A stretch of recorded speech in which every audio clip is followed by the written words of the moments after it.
Well, hey everybody. Let me get my keyboard out of the way here. There we go. Once again, hey everybody. I'm Jan Erickson from Stepping Aside, and welcome to As Above, So Below, a rune and tarot divination for Monday, the 15th day of May, 2023. Well, let's go ahead and get started here, and on this glorious Monday. I think it maybe going to rain here today, which we can use. I got sunburned this weekend, but that's okay because I got to talk to my grandchildren yesterday over the video call. That was very fun. They're just wonderful. But then whose grandchildren aren't? So anyway, let's take a look at the rune, the as above side of things from the Elder Futhark, Vunyo. Vunyo is about joy. It's also about fellowship. So it's comprised of Isa, Laguz, and Kenaz turned inward. Isa would be a Norn rune aligning you in spirit. Laguz is flow or intuition or clairsentience or healing. But it's from a higher level, higher awareness type of thing. And then Kenaz, which is normally a greater than sign, this one's reversed and turned inward. And so the light of spirit is providing clarity and healing and love and all of that. And so that basically comprises some of the energies there of Vunyo in terms of joy and fellowship with other people. It's a very loving and higher vibratory energy type of a rune. Well, all of the Elder Futhark runes are that way. Let's take a look at the below side of things, or the ego side of things, and throw down the 4 elemental geomancy runes. Geomancy is an interesting divination tool. Let's see, this is a missio. Geomancy can be anything. It can be, ley lines, it can be pendulums, it can be geomancy runes. And geomancy runes can take the form of, you can grab a handful of peas or whatever, dried peas or beans or whatever, or pebbles and throw them down. And if it's an even number, you get 2 dots. If it's an odd number, you get 1. So I just chose to do it in terms of, since it has to go in an elemental order anyway, what I did is I created, like, here's for fire, and I've got the glyph for fire on the single dot side, and then the other side is 2 dots. And I just decided that would be the simplest way to do it, and doesn't take as long as having to count out how many, whatever it was you threw down on the table, how many is there. So anyway, we have a missio, and let me find a missio here that's Acquisitio. The interesting thing about runes is the geomancy runes as well. Here we go. They basically focus on 8 different concepts, and you're looking at 2 sides of each concept, if you will, or 2 sides of the same coin. So whereas a missio is loss, its complement, acquisitio, would be gain. So you're looking at that spectrum between loss and gain. Now, it can be finances if that's, and if that's what the cards are talking about, then we'll go in that direction. But right now, the only thing we really know is there's the loss of something. So either the loss of joy and fellowship with others, or the loss of a situation that was keeping you from having joy and fellowship with others. So now that's ended, that's gone, and now you can return to joy and fellowship with others. And so it doesn't have to necessarily be a value judgment of any kind. It can just be energetic. So either the increase of something with acquisitio or the decrease of something with amissio. But we don't know yet what that really has to do with until we look at the cards, which I've already shuffled a whole bunch, but let me just do a little bit more here and see what we come up with. But right now we know, the one thing we do know is this has to do with some kind of fellowship, relationships, coming together with others in a joyful manner. So either something's preventing that or something has stopped preventing that. So let's go ahead and cut the cards. And we'll take the bottom half. Okay. Two cards from the major, or two cards from the minor arcana rather, and one from the major. One from swords, one from cups. In the minor arcana, let's see, we have, 2, 11, 12, 13. So a 4 numerology overall. So we're looking at structure and foundation and respite, giving yourself a little time. But let me think here for just a second. Let me look at these. I think I'm going to move judgment to the first as the first card. I just think that because the two of we have judgment, the 2 of swords, and the 9 of cups, and I think I like having the 2 in the center, some kind of decision that needs to be made. If we're going to look at this as a loss of fellowship,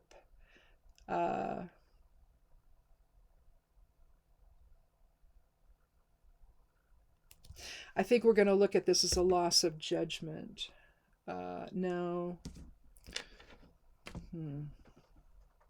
Let's just start with judgment and see where we go. We can play around with this if we need to. Here we have the angel Gabriel blowing his horn. And he's sitting there on top of the clouds, well, kind of emerging from the clouds, and you can look at that as the clouds of heaven. You see a difference between here and here. There's clouds down here too, but here you have everybody standing up out of their coffins, their caskets, and in response to the horn. Judgment is about awakening and enlightenment.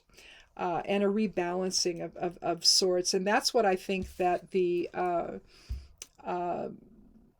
cross on the flag that I believe is hanging off, it's attached to the horn itself.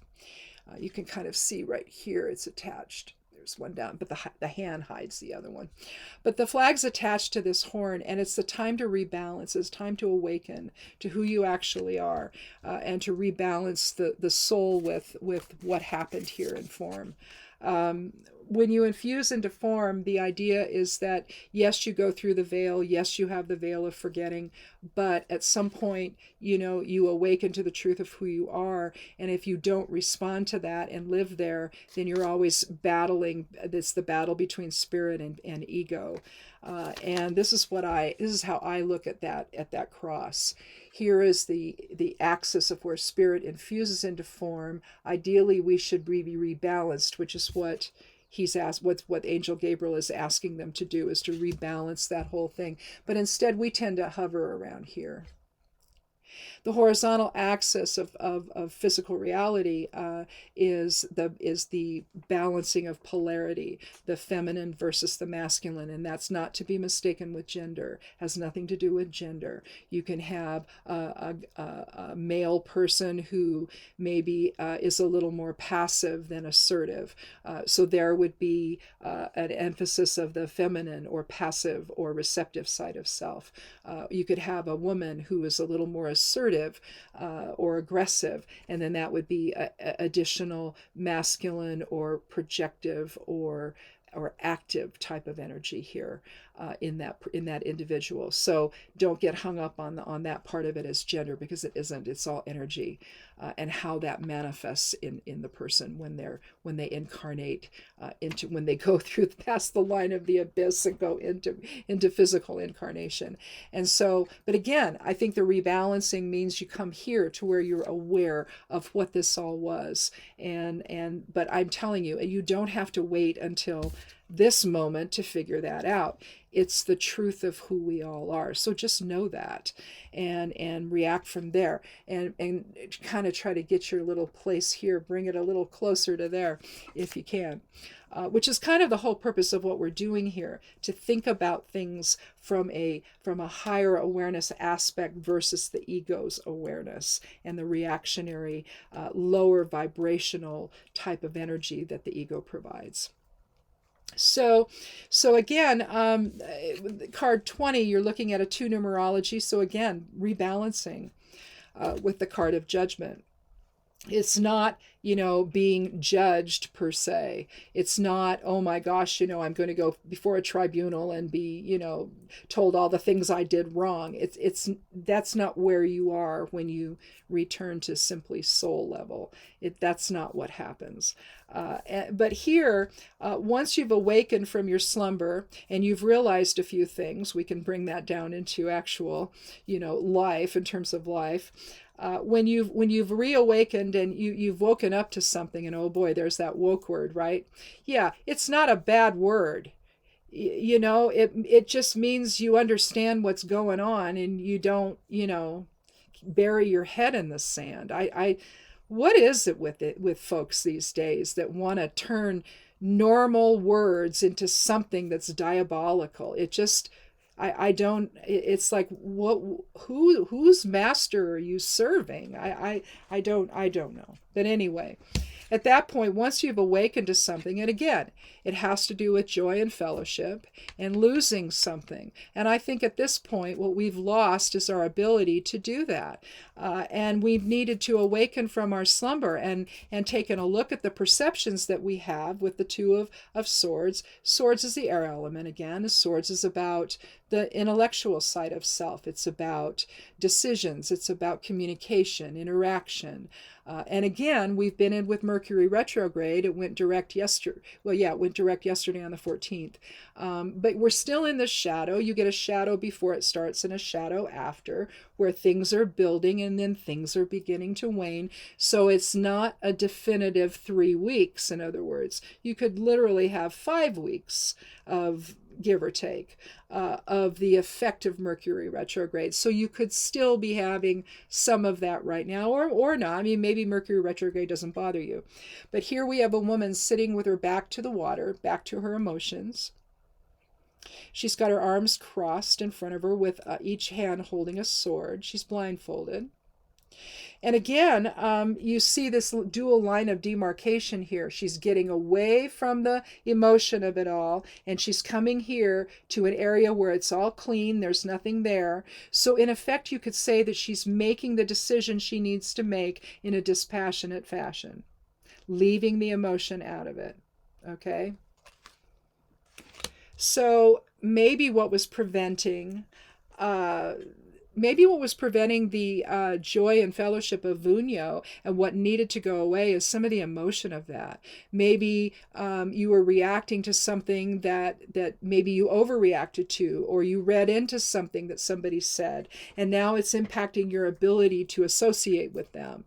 It's not really about forgiveness either of that other person, because maybe they did nothing. Maybe it's your own perceptions that got ahead of you and you decided something was that actually wasn't.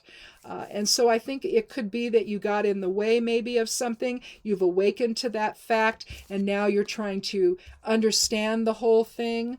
Swords is also about understanding. It's also about legal things. Truth, deception, how much of the deception is your own and not somebody else's that's causing the problem. It just feels to me that with the two of swords, that's such a personal kind of experience where you're having to turn your back to your own emotions, your own emotional response to something, and try to see it in a more realistic, reasoned manner, getting the emotion out of it again. And being able to drop that resistance that you feel to whatever is causing the problem, whatever it is you needed to wake up from, the perceptions, the ego's perceptions that got you going in a particular direction. And now you realize with the two, I've got to sit down here and I've got to turn my back to all of that. And I got to figure out, well, where did I go wrong?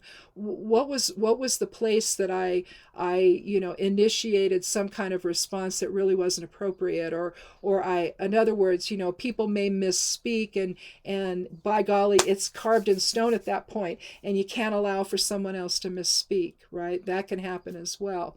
Or it's just that you read into something maybe that wasn't realistic to believe about that other person. Maybe they were trying to say something, no matter how inartfully, and you couldn't see it for what it was, and you took offense to it maybe.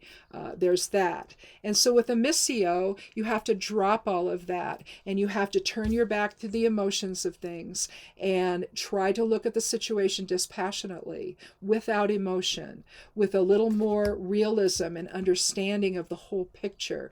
And again, with Vunyo, that's the implied part of that is the higher awareness, and learning and looking at something with compassion instead of with judgment. And I mean, I hate that they call this judgment, but because I don't really see it that way. But it's an internal sort of awareness where, and if you want to look at that as judgment, I suppose you can. I just view the word as judgment as very harsh. And so I don't think that awakening, I mean, sometimes you wake up and it's like, whoa, boy, was I ever on the wrong track, I mean, it could be like that, but at the same time, it doesn't have to be. If we're gentle on ourselves and realize that we all make mistakes, we all jump to conclusions, and sometimes we have to wake up from that. And that's okay. That's just part of the process. That's part of the learning process. And we don't have to beat ourselves up for that, or anyone else for that matter. Just allow that process to happen and be happy that it does. And then from there, 9 is about endings and completion. It's also about spirituality and generosity. You can think of it as a spiritual messenger number, if you will. But it's coming to the conclusion, and at the conclusion of waking up and understanding the truth and a rebalancing of perception taking place, figuring out, okay, how did I get there, and how do I need to see this now, and make a decision about that from the place of reason. Then you can go back to being the happy, jolly fellow there on the bench, with all his 9 cups behind him. He's emotionally secure. He's emotionally happy. He's in Vunyo. All right? He's ready to be happy and joyful with other people at this point. And so I think that the idea of Vunyo and a missio is dropping resistance to something that's keeping you from being happy and in fellowship with other people, in harmony with other people, and loving other people. That's another part of that. What's getting in the way? Well, you wake up. Higher awareness helps you wake up. You make the decision dispassionately. You turn off the emotions. You blindfold all that out of there so that you're not thinking about it. You don't get into the but he did this or she said that, but no. Drop all that. And just look at the situation without emotion getting into it. And make a decision to be happy. Choose to be happy. Choose to be joyful. Choose to come back together in harmony. Drop the resistance. Let go of the resistance to all that. And then you come back in harmony and love and fellowship and joy and emotional security, and all of that provides that, right? And with did I say it was a 4? Yeah, 9 and 2 is 11, and 2 is 13, 12, 13, 1 and 3 is 4. So yes, so the 4 numerology is there. It's going to give you a different foundation once you do that. In other words, you can kind of come home again, right? There's that feeling that I think that comes from this awakening to the truth of it all, and looking dispassionately at how you got there, and making the decision to return to joy and love and harmony with others. So a good outcome. If this is happening in your life, consider it. Consider that maybe you're just on the wrong path about it. You made the wrong judgment about it. You thought something was that wasn't. And take some time and think about it without emotion coming in, and see if you can't find that happy place again. So anyway, that's it. Enjoy your week. We'll meet again on Thursday. I hope I'll see you then for another edition of As Above, So Below. But until then, have fun in your garden, have fun with your family, and who knows, maybe invite people into your garden to help you with it. I couldn't do what I do without my husband, so, he gets to come in. There's places he can't go. It's true. And things he can't touch, and that's true. But other things he can, and sometimes I have to stand there and make sure that, he doesn't not see something that I don't want him to walk on, but things like that. But other than that, invite them in and share your joy with them. Or if your garden is doing really well, your flowers are up and everything looks great, then maybe you just, take everybody around and show them, and everybody loves to look at gardens. It just, I don't know, it transports you. So, maybe share that with people and have that be part of your Vunyo experience. But the idea is find your joy and stay there. It's a much better place to be than at odds with other people. So anyway, again, thanks for watching. And if you haven't clicked subscribe yet, I hope you'll do that. And come back again on Thursday for another edition of As Above, So Below. Be good to yourself, be good to one another, and blessed be.